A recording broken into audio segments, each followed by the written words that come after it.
Oke, Assalamualaikum warahmatullahi wabarakatuh. Selamat pagi Waalaikumsalam teman-teman. warahmatullahi wabarakatuh. Baik, yang terhormat Ibu Dr. Sinta Perawati, Magister Pendidikan, dan yang saya hormati seluruh teman-teman kelompok serta teman-teman kelas 2025A. Puji syukur marilah kita panjatkan kehadirat Allah Subhanahu wa Ta'ala. Salawat dan salam semoga tetap tercurah limpahkan kepada junjungan kita, yakni Nabi Muhammad SAW. Alhamdulillah pada kesempatan kali ini di sini kami dari kelompok 3 akan memaparkan materi dari bab 13 yaitu mengenai the either, our, or methods. Nah, di sini kami beranggotakan 7 orang dan langsung saja yang pertama yaitu mengenai pengertian either, our methods, terus ada forward and backward process, dan pengantar proof by case yang akan disampaikan oleh Hana. Kepadanya disilakan. Baik, terima kasih moderator. Di sini teman-teman saya akan menjelaskan di bab 13 yaitu tepatnya di metode either atau or method. Metode either atau or yang disajikan dalam bab ini muncul ketika kita menemukan kata kunci either atau or. Nah, dalam bentuk baik C maupun D benar, di mana C dan D adalah pernyataan gitu. Jadi kata kunci ini dapat muncul dalam proses maju atau mundur ya teman-teman, sehingga tersedia dua teknik yang berbeda. Nah, metode pembuktian dalam matematika ini yang digunakan ketika menemukan kondisi berupa pilihan ya. Tadi sudah disebutkan ketika C dan atau D benar. Artinya, kita ini dihadapkan pada dua kemungkinan nih, tetapi kita tuh belum tahu mana yang benar. Nah, dalam situasi seperti ini, kita tidak boleh memilih salah satu cara sembarangan. Solusinya bagaimana? Solusinya, kita harus membuktikan kedua kemungkinan tersebut. Nah, kita masuk nih ke konsep utamanya. Misalkan, kita punya pernyataan, jika C atau D benar, maka B benar.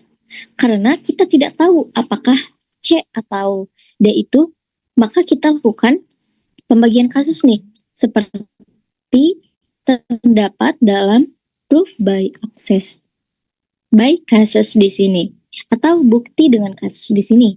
Nah, di sini kan untuk menghasilkan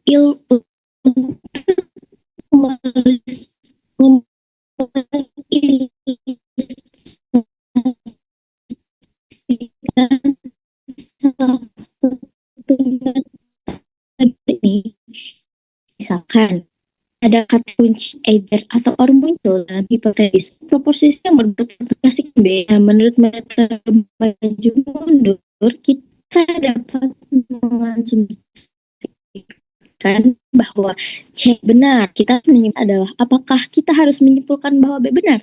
Apakah kita harus mengasumsikan bahwa C benar? Apa kita harus mengasumsikan bahwa D benar? Jika mau pergi ke kampus nih, ada dua jalan A dan jalan B. Tapi kita ini tidak tahu nih, hari ini mau lewat jalan yang mana. Tetapi ketika lewat jalan A nih, pasti sampai ke kampus. Dan ketika lewat jalan B juga pasti akan sampai ke kampus. Jadi kesimpulannya lewat jalan manapun akan tetap sampai begitu. Selanjutnya, kita masuk ke proposisi 2 atau proposition 22. Nah, di sini jika A adalah bilangan real negatif, maka X bar sama dengan B bar 2A, merupakan maksimum dari fungsi A, AX kuadrat tambah BC ditambah C. Nah, kita ya di sini bisa lihat contoh yang lebih konkret itu untuk membuktikan nilai maksimum suatu fungsi. Nah, di sini kan misalkan diberikan suatu fungsi fx sama dengan ax kuadrat tambah bx tambah c. Jika A-nya negatif, maka grafiknya ya kita bisa bayangkan berbentuk itu seperti bukit, jadi terbuka ke bawah jika A-nya negatif, sehingga pasti akan memiliki nilai maksimum.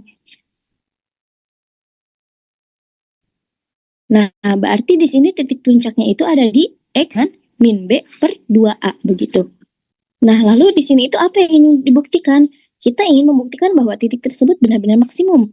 Artinya, nilai fungsi di titik itu harus lebih besar atau sama dengan semua nilai lainnya begitu. Secara matematis di sini juga terdapat ya, bisa dituliskan dengan fx bar lebih besar sama dengan fx untuk semua x begitu.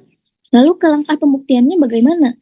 Langkah pembuktiannya kita bisa ambil sembarang x, lalu kita bandingkan nih, misalkan fx bar dikurangi fx. Nah, setelah dihitung dan disederhanakan, hasilnya bisa difaktorkan menjadi bentuk seperti, nah yang ada di sini, menjadi bentuk x bar min x, ax bar ditambah x ditambah b lebih dari sama dengan 0. Nah, seperti itu teman-teman. Disinilah metode either atau or itu muncul. Jadi kita sekarang punya bentuk perkalian nih, agar hasilnya lebih dari 0, lebih dari sama dengan 0. Ada dua kemungkinan. Yang pertama, kedua faktor itu positif. Yang kedua itu, kedua faktor itu negatif. Atau kita juga bisa, atau juga bisa salah satu itu bernilai 0. Nah, di sini, di kasus khususnya, misalkan x bar min x sama dengan 0, maka langsung benar. Karena di sini kan keterangannya agar hasilnya lebih dari sama dengan 0. Nah, begitu. Lalu ke kasus umumnya. Jika tidak 0 nih, maka baik x bar min x lebih dari 0 atau x bar min x dikurangi x kurang dari 0, inilah bentuk either atau or. Nah, begitu. Kalau untuk penjelasan lebih jelasnya ya, contoh konkretnya biar makin jelas nih. Misalnya kita bayangkan, kita kasih angka ya di dalamnya. Fx sama dengan x min x kuadrat ditambah 4x ditambah 1. Langkah 1 kita pasti akan mencari nilai titik puncaknya. Di sini nilai titik puncaknya itu x sama dengan 2. Lalu kita bandingkan nih, kita ingin membuktikannya. Kita masukkan saja tadi titik puncaknya x sama dengan 2 ke f2 lebih dari fx. Lalu kita kurangkan f2 min fx sama dengan x kuadrat min x min 4x ditambah x. Lalu kita faktorkan nih, dari kedua persamaan tadi sama dengan x min 2 dikuadratkan. Nah, yang terakhir itu kita menganalisisnya dari hasil tadi ya. Karena kuadrat selalu lebih dari sama dengan 0, maka f2 lebih dari fx. Jadi kesimpulan akhirnya terbukti bahwa nilai maksimum fungsi itu terjadi pada saat x sama dengan 2. Seperti itu mungkin penjelasan dari saya. Terima kasih. Baik, terima kasih kepada Anda yang telah menjelaskan dari awal materi tadi. Nah, yang selanjutnya yaitu akan disampaikan oleh Adeline mengenai Proposition 22 Case 1 dan juga Proposition 22 Case 2, serta penjelasan pembagian pertidaksamaan dan kesimpulan pro. Pada Adeline. Oke, baik. Terima kasih moderator yang telah memberikan saya waktunya. Nah, jadi di sini kita akan membahas dua kasus atau pembuktian yang dihasilkan dari analisis bukti proporsi ke-22 yang tadi sudah dijelaskan, ya. Nah, di mana dari proporsi yang 22 itu menghasilkan asumsi A2 saya itu X bar dikurang X tidak sama dengan 0. Nah, dari asumsi tersebut ini secara eksplisit gitu memuat kata kunci either atau or.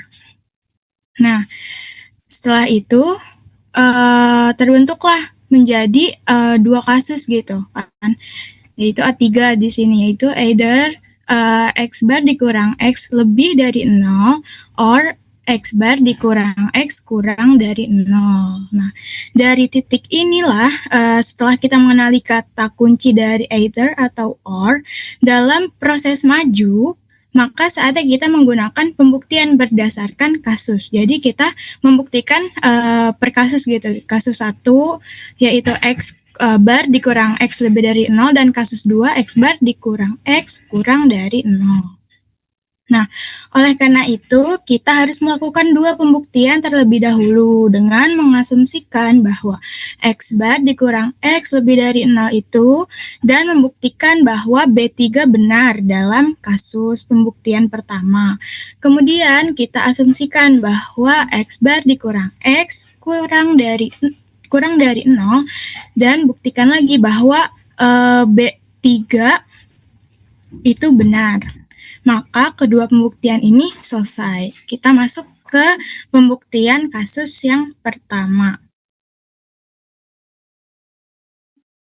Oke. Nah, di kasus pertama ini kita anggaplah bahwa A4 X bar dikurang X lebih dari 0. Di sini kita dapat membagi kedua sisi B3 dengan bilangan positif X bar dikurang X. Sehingga harus dibuktikan bahwa ini B4 A dalam kurung X bar ditambah X ditambah B lebih dari sama dengan 0. Nah, dari mana sih B4 ini? Dari B3 di mana di sini hasilnya itu kan B3 itu isinya X bar dikurang X. Dalam kurung X bar dikurang X, A di dalam kurung X bar ditambah X ditambah B lebih dari 0. Kita bagi kedua ruas dengan X bar dikurang X yang menghasilkan AX A dalam kurung X bar ditambah X ditambah B lebih dari sama dengan 0. Nah, dengan berbekal fakta bahwa X bar ini sama dengan min B per 2A dan juga A kurang dari 0, maka dari A4 diperoleh bahwa ini A5 itu sama dengan 2A X bar plus B lebih dari 0. Nah, ini dari mana? Dari si X bar ini sama dengan min B per 2A menjadi 2X bar ditambah B lebih dari 0. Nah, kenapa lebih dari sama dengan 0? Karena dari A5, 2X bar ditambah B lebih dari 0 itu disajikan sebagai fakta yang diturunkan dari A4, yaitu X bar lebih dari X, dan hipotesis A kurang dari sama dengan 0. Nah, selanjutnya di sini ada A6. Nah, di mana A6 itu A dalam kurung X bar ditambah X ditambah B sama dengan AX ditambah B per 2 yang menghasilkan 2AX tambah B per 2 lebih dari sama dengan 0. Nah, ini tuh tinggal disubstitusi aja ya guys. Jadi si X bar ini diganti dengan diganti dengan min B per 2A yang menghasilkan ini 2AX tambah B per 2 lebih dari 0.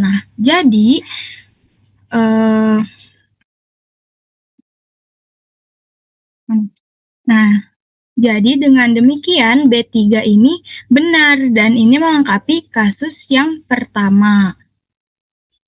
Nah, kita masuk ke kasus yang kedua di mana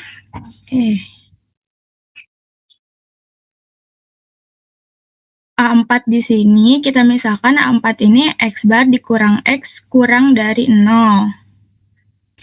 Nah, seperti yang tadi kita jelaskan ya di kasus pertama, kita bagi kedua ruas ini dengan B3, namun dengan bilangan negatif. Kan tadi kalau di kasus pertama dibaginya dengan bilangan positif. Karena ini di sini kurang dari, maka dengan bilangan negatif. Nah, sehingga harus dibuktikan bahwa si B4 ini A dalam kurung X bar ditambah X ditambah B kurang dari sama dengan 0.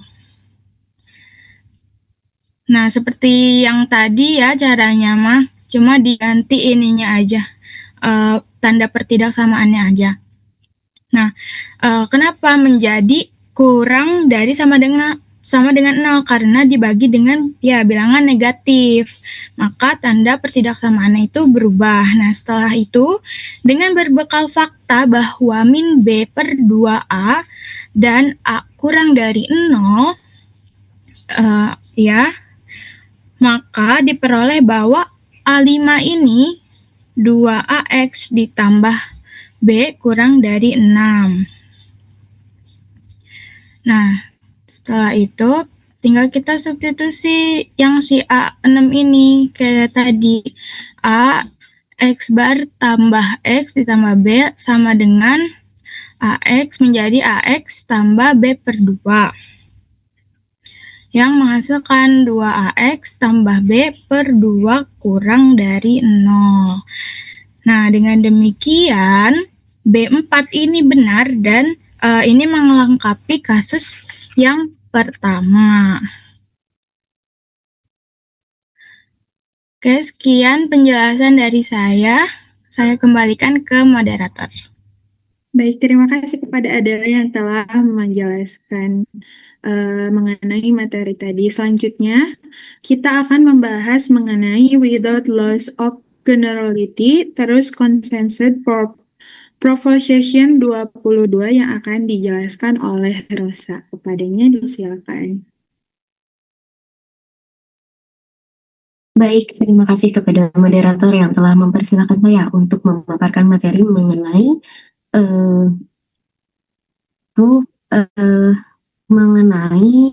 bentar.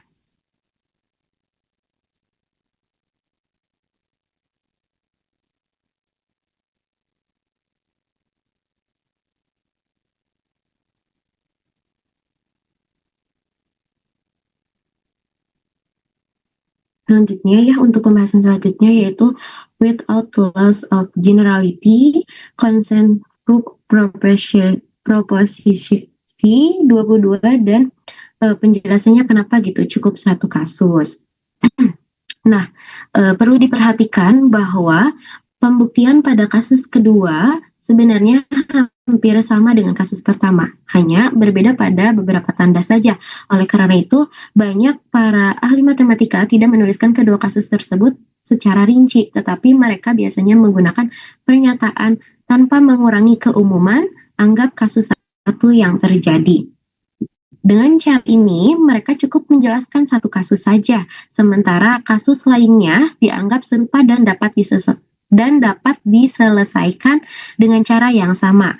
Artinya, pembaca diharapkan dapat melengkapi sendiri pembuktian untuk kasus yang dituliskan. Selanjutnya, proof of position 22 atau bukti proposisi 22, di mana dimisalkan X adalah bilangan real. Nah, kata misalkan itu menunjukkan bahwa digunakan metode choose.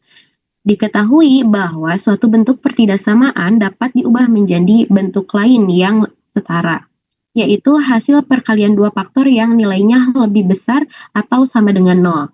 Jika selisih kedua suku bernilai 0, maka pernyataannya langsung benar. Namun, jika tidak 0, maka ada dua kemungkinan. Yang pertama bernilai positif dan yang kedua bernilai negatif. Lalu selanjutnya, tanpa mengurangi keumuman, diambillah salah satu kemungkinan, yaitu ketika nilainya positif dengan memanfaatkan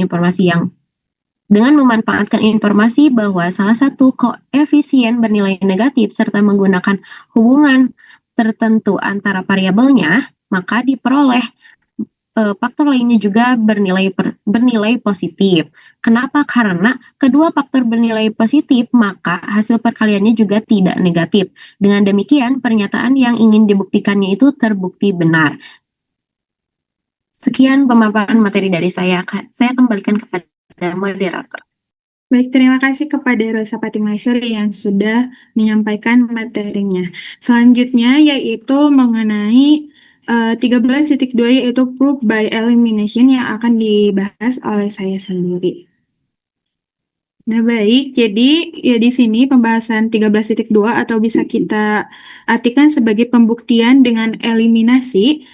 Jadi di sini boleh di scroll ke atas dulu. Nah, udah. Nah, misalkan sekarang bahwa kata kunci either, our, or atau yang berarti atau salah satu muncul dalam kesimpulan suatu proposisi yang berbentuk A mengimplementasikan C atau D. Nah, dengan metode maju mundur atau forward backward method, kita bisa mengasumsikan bahwa A itu benar dan perlu menyimpulkan bahwa entah C atau D itu benar. Boleh di-scroll.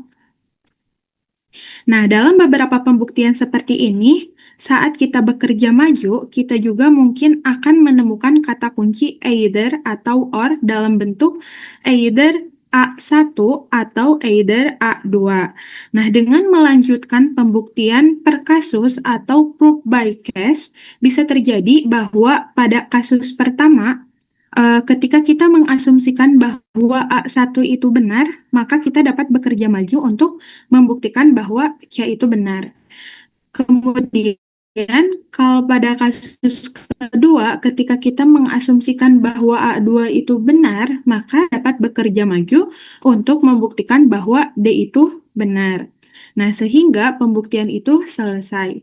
Lalu, dalam pendekatan ini sekarang kita ilustrasikan pada proposisi 23, di mana jika x kuadrat min 5x ditambah 6 lebih dari sama dengan 0, maka entah x-nya kurang dari sama dengan 2, atau kita sebut dengan C, dan atau x-nya lebih dari sama dengan 3, atau kita sebut dengan D. Nah, lalu setelah itu kita analisis pembuktian. Dengan mengenali kata kunci either atau or, dalam kesimpulan kita sekarang bisa beralih ke proses maju dan melihat apakah kata kunci either atau or itu juga muncul. Nah, dengan bekerja maju dari A melalui pemfaktoran, maka diperoleh A1-nya itu X min 2 dikali dengan X min 3 lebih dari sama dengan 0. Nah, satu-satunya cara agar hasil kali dua bilangan real pada A itu bisa lebih dari sama dengan 0 adalah jika A2-nya itu entah X min 2 kurang dari sama dengan 0 dan X min 3 kurang dari sama dengan 0, atau X min 2-nya lebih dari sama dengan 0 dan X min 3-nya lebih dari sama dengan 0. Nah, dengan mengenali kata kunci either atau or dalam pernyataan maju A2, maka pembuktian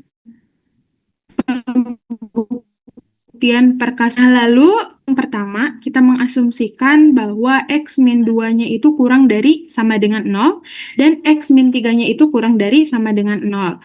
Sehingga dalam kasus ini itu dari pertidaksamaan pertama diperoleh X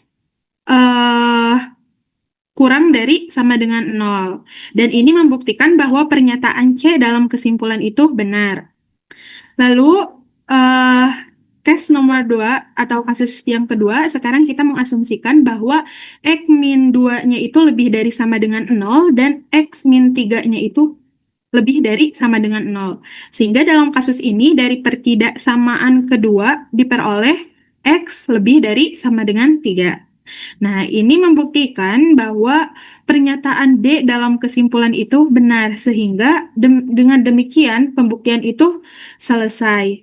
Lalu ada proof of proposition 23 atau bukti proposisi 23 dari hipotesis tadi bahwa X kuadrat min 5X tambah 6 lebih dari 0, maka berlaku entah X minus 2 kurang dari sama dengan 0 dan X min 3 kurang dari sama dengan 0, atau X min 2 lebih dari sama dengan 0 dan X min 3-nya itu lebih dari sama dengan 0.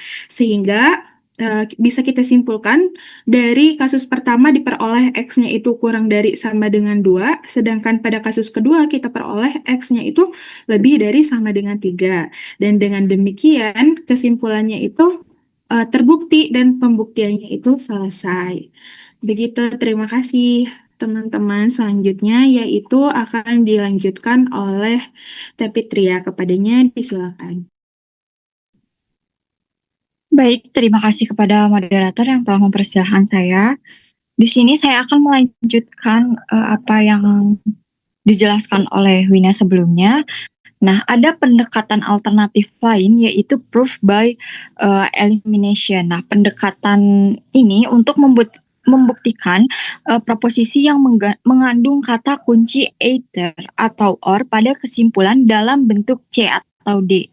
Nah, adalah menggunakan metode yang disebut pembuktian dengan eliminasi atau proof by elimination. Nah, secara khusus untuk menghilangkan ketidakpastian dalam menentukan apakah harus membuktikan C atau D, kita dapat membuat asumsi tambahan bahwa C itu tidak benar. Nah, maka haruslah terjadi bahwa D itu harus benar.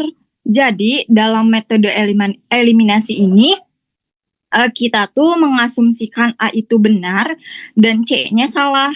Lalu menyimpulkan bahwa D-nya itu benar. Nah, metode ini juga diilustrasikan kembali dengan proposisi 23.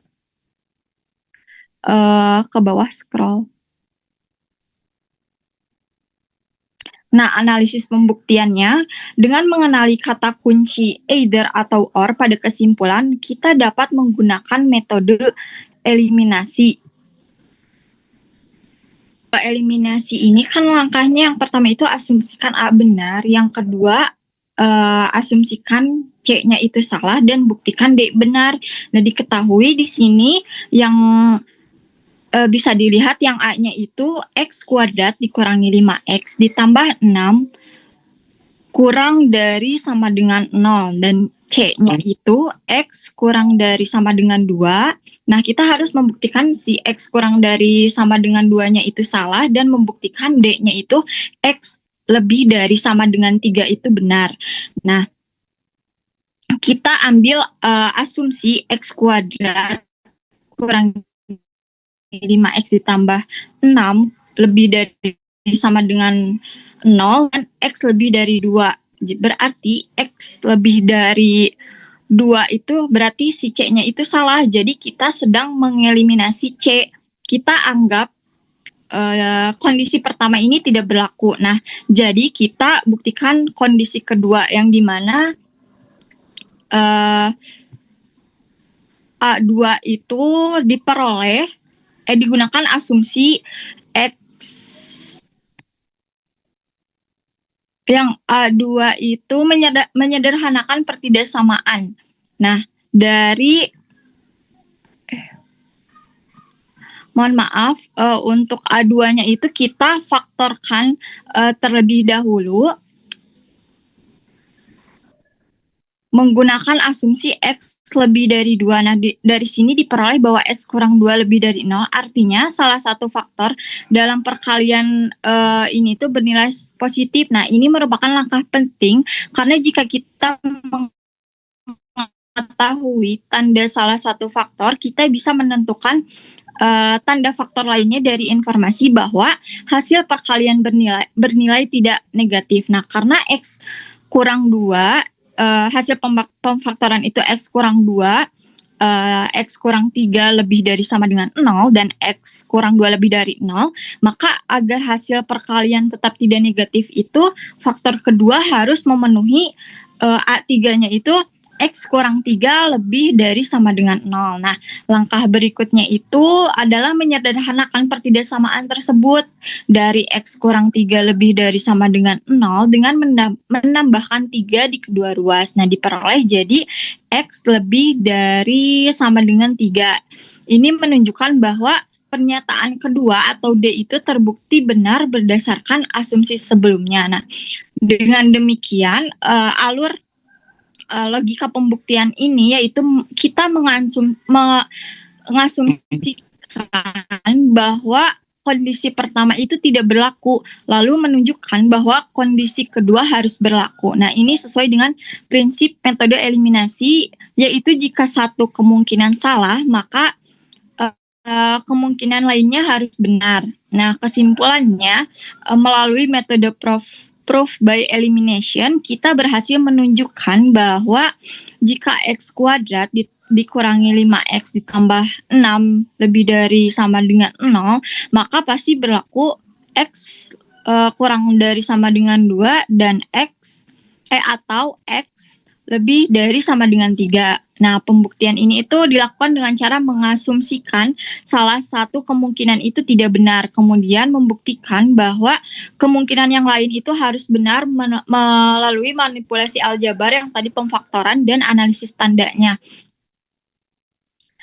Jadi metode ini memberikan cara yang efisien dalam menangani pernyataan berbentuk atau, karena tidak perlu membuktikan kedua kemungkinan secara terpisah. Jadi hanya salah satu yang harus benar saja.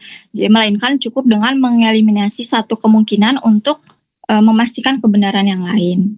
Sekian dari saya kembalikan kepada moderator. Baik, terima kasih kepada Teh Fitria yang telah menyampaikan materinya. Selanjutnya yaitu pemaparan yang akan disampaikan oleh Salma Zakia mengenai 13.3 yaitu reading approve. Kepadanya disilakan. Baik, terima kasih kepada moderator yang telah mempersilakan saya untuk memaparkan materi tentang reading approve. Reading approve ini adalah membaca bukti ya. Jadi, dalam proses membaca dan memahami bukti yang menggunakan metode salah satu dari dua pilihan yang ditunjukkan dengan proposisi berikut. Kita ditunjukkannya dengan proposisi 24 ya. Proposisi 24 ini, jika P dan B adalah bilangan bulat positif di mana P adalah bilangan prima dan P tidak membagi B, maka satu-satunya bilangan bulat positif yang membagi baik P maupun B adalah 1. Nah, untuk membuktikannya itu, kita mempunyai S1 ini sampai S6. S1 ini jelas ya, 1 itu membagi P dan P. Untuk S2-nya, untuk melihat bahwa 1 adalah satu-satunya bilangan bulat semacam itu, misalkan D itu lebih dari 0 adalah bilangan bulat yang membagi B dan P. Untuk S3-nya, oleh karena itu terdapat bilangan bulat K sedemikian sehingga B sama dengan K dikali D. Untuk S4-nya, karena P adalah bilangan prima dan D membagi P, maka haruslah D itu sama dengan 1 atau kan D itu sama dengan P ya tadi. Jika tidak, maka B sama dengan K dikali P dan P akan membagi B. Nah, oleh karena itu untuk S6-nya D itu sama dengan 1. Nah, ini tuh akan dijelaskan di bagian selanjutnya. Nah, udah. Nah, ya, di sini saya akan menjelaskan langsung ke dalam analisis approve. Untuk analisis bukti ini, berikut ini adalah interpretasi dari pernyataan S1 sampai S6. Nah, untuk penafsiran dari S1 itu jelas ya bahwa 1 itu membagi P dan B. Nah, penulis mengenali kata kunci satu-satunya dalam kesimpulan dan oleh karena itu menggunakan metode keunikan. Oleh karena itu, penulis terlebih dahulu menyatakan bahwa 1 itu membagi baik P maupun B yang benar karena 1 membagi setiap bilangan bulat. Jadi, penjelasannya itu ini tuh menjadi satu-satunya kunci di kesimpulan akhir ya. Namun sebelum membuktikan hanya 1 yang membagi keduanya, penulis itu terlebih dahulu harus menegaskan bahwa 1 itu membagi setiap bilangan bulat. Nah, ini tuh adalah langkah awal yang sederhana namun penting untuk menetapkan bahwa 1 itu memenuhi syarat sebagai pembagi bersama. Nah, untuk S2-nya, penjelasan S2, untuk membuktikan bahwa 1 adalah satu-satunya bilangan bulat semacam itu, misalkan D itu lebih dari 0 adalah bilangan bulat yang membagi baik P maupun P. Nah, pernyataan ini menunjukkan bahwa penulis menggunakan metode keunikan langsung dan oleh karena itu mengasumsikan bahwa A1 itu D lebih dari 0 itu membagi baik B maupun P. Nah, untuk menyelesaikan metode keunikan langsung, penulis itu harus menunjukkan bahwa kedua objek D dan 1 ini adalah sama, yaitu bahwa diturunkan ya dari A1 itu B1 sama dengan D sama dengan 1. Nah, tujuannya ini adalah untuk menunjukkan bahwa satu-satunya nilai yang mungkin untuk D adalah itu 1. Jadi kita itu akan membuktikan D itu sama dengan 1. Nah, untuk S3-nya ya. Bentar. Untuk S3-nya dengan demikian terdapat bilangan bulat K sedemikian sehingga B sama dengan K dikali D. Dan berdasarkan definisi pembagiannya, jika D itu membagi B, maka pasti ada bilangan bulat K sedemikian sehingga B sama dengan K dikali D. Terus diturunkan ke berangkat dari fakta bahwa D membagi B itu dilihat dari A1 ya, untuk menyimpulkan bahwa didapatkan A2 terdapat bilangan bulat K sedemikian sehingga B sama dengan K dikali D. Lanjut untuk ke penafsiran S4, karena P adalah bilangan prima dan D membagi P, maka haruslah si D-nya itu sama dengan 1 atau D itu sama dengan P.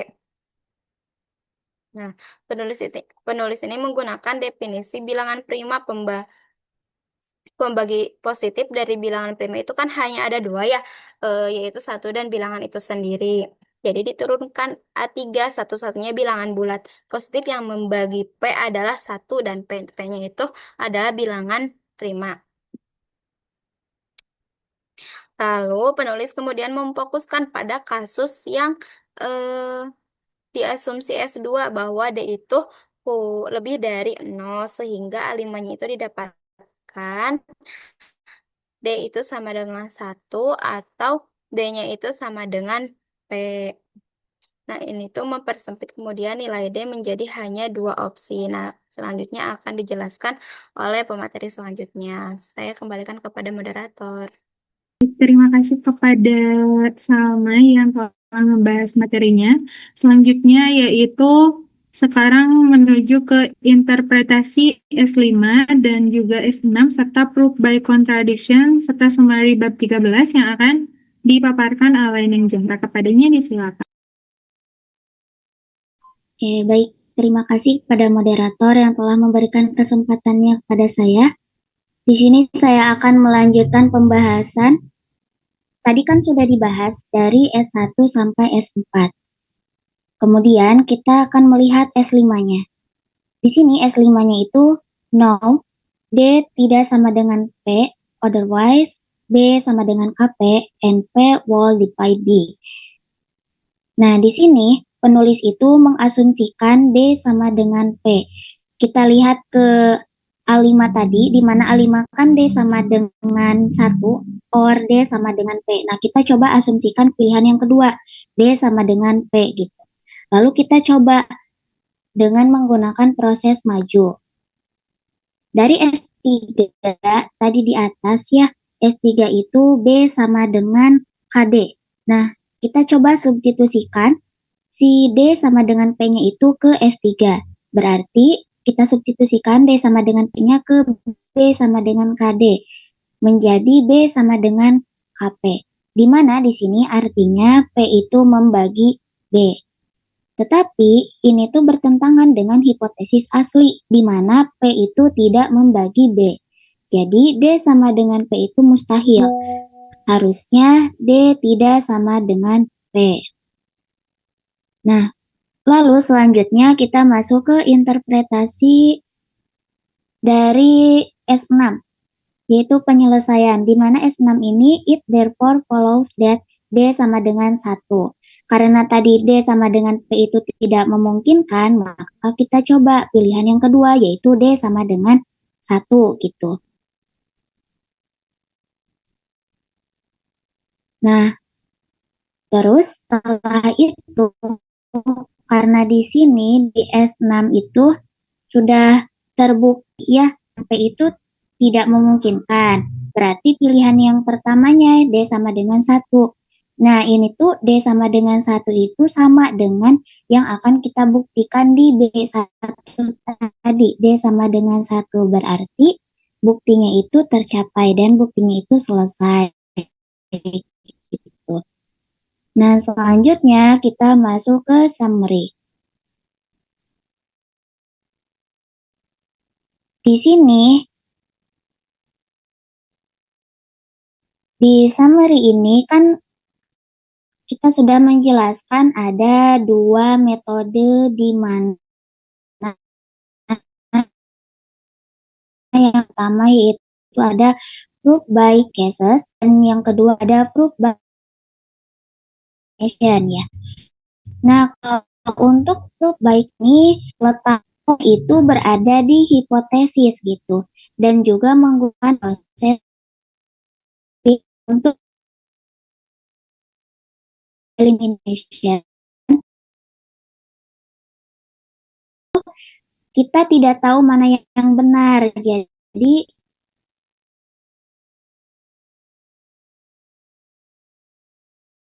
kita harus menyiapkan untuk scenario B gitu. Nah, Recording in kemudian kalau untuk progress. elimination itu kita ingin membuktikan salah satunya. Jadi kita dapat mengasumsikan yang lain salah, kemudian kita dapat menggunakan proses kerja maju untuk mencapai targetnya. Nah, jadi kesimpulannya bab ini tuh mengajarkan bahwa ketika pembuktian, lokasi kemunculannya itu menentukan strategi yang tepat. Jika either or muncul di hipotesis berupa C or implies B, atau C atau maka B, C atau D maka B, itu maka digunakan proof by cases yang mengharuskan dua bukti terpisah untuk masing-masing kasus C dan D. Namun, jika either atau or muncul di kesimpulan berupa A implies C or D, yaitu A maka C atau D, maka kita dapat menggunakan proof by elimination yang lebih efisien karena cukup mengasumsikan A dan negasi salah satu komponen, lalu menggunakan metode bekerja maju untuk membuktikan komponen lainnya. Nah, kedua metode ini dapat pula dikombinasikan karena penulis itu menggunakan kontradiksi untuk membuang salah satu pilihan dari D sama dengan 1 atau D sama dengan P, sehingga tersisa kesimpulan D sama dengan 1. Nah, intinya ketidakpastian dalam bentuk pilihan logis itu bukanlah hambatan melainkan petunjuk struktural yang membuka jalan bagi pembuktian yang sistematis dan elegan. Asalkan kita mampu mengidentifikasi dengan tepat di mana either atau or itu berada dan juga di proses maju atau proses mundur yang akan kita gunakannya. Nah, kemudian memilih alat pembuktian yang sesuai. Oke, sekian yang dapat saya sampaikan. Saya kembalikan kepada moderator. Terima kasih kepada Ninjara yang telah memaparkan materinya. Nah, mungkin alhamdulillah materi dari awal sampai akhir mengenai bab 13 yaitu the either atau or kita sudah memaparkannya dengan selesai dan terima kasih atas perhatiannya. Mohon maaf atas segala kekurangan dan kesalahan kata dalam kami menjelaskan atau memaparkan materi ini. Terima kasih kepada Ibu Dr. Sinta Perawati Dewi, Magister Pendidikan, dan juga kepada teman-teman semuanya atas perhatiannya. Mungkin saya tutup. Wassalamualaikum warahmatullahi wabarakatuh. Waalaikumsalam warahmatullahi wabarakatuh.